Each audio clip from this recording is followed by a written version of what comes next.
আজকে দুনিয়ার যে কোনো প্রান্তে মানুষ গেলে খবর নেওয়া যায়, আবার ফিরে আসে, কিন্তু তোমার আমার বাড়ির দরজায় ছেলেকে, মেয়েকে, বাবাকে, দাদাকে, ভাইকে, বন্ধুকে সবাই আসছি, আজ পর্যন্ত তাদের খবর আমরা কেউ নিতে পারি নাই, আর কোনোদিন ফিরিয়ে আসবে না।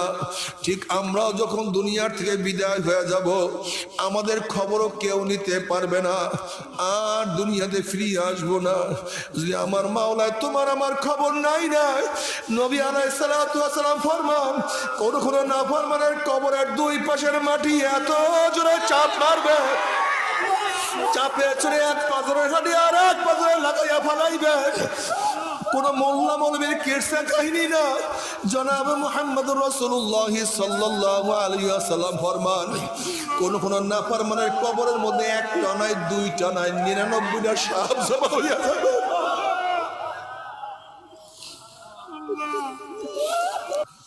ওই ব্যক্তি পানি পিপাসায় হুঁশ হারাইয়া ফেলাবে, বলবে ভাই ফেরেশতা আমি ন্যাক দিয়া কি করব, আমার জীবন বের হইয়া যাইতেছে, আমাকে এক গ্লাস পানি দাও, আমি তোমাকে সব ন্যাক দিয়া দিলাম।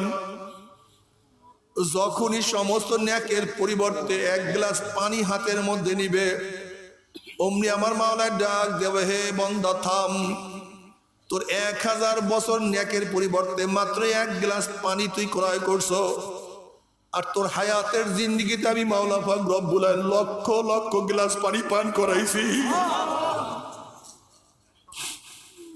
কত পানি দিয়ে গোসল করছো,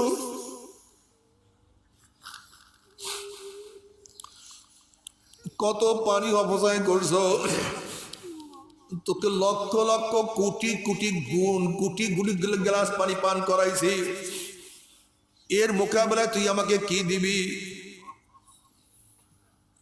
না দিয়া এক পাও সামনে হাঁটতে পারবি না। বাবারে আমার মাওলা পাক রব্বুল আলামিন তোমাকে আমাকে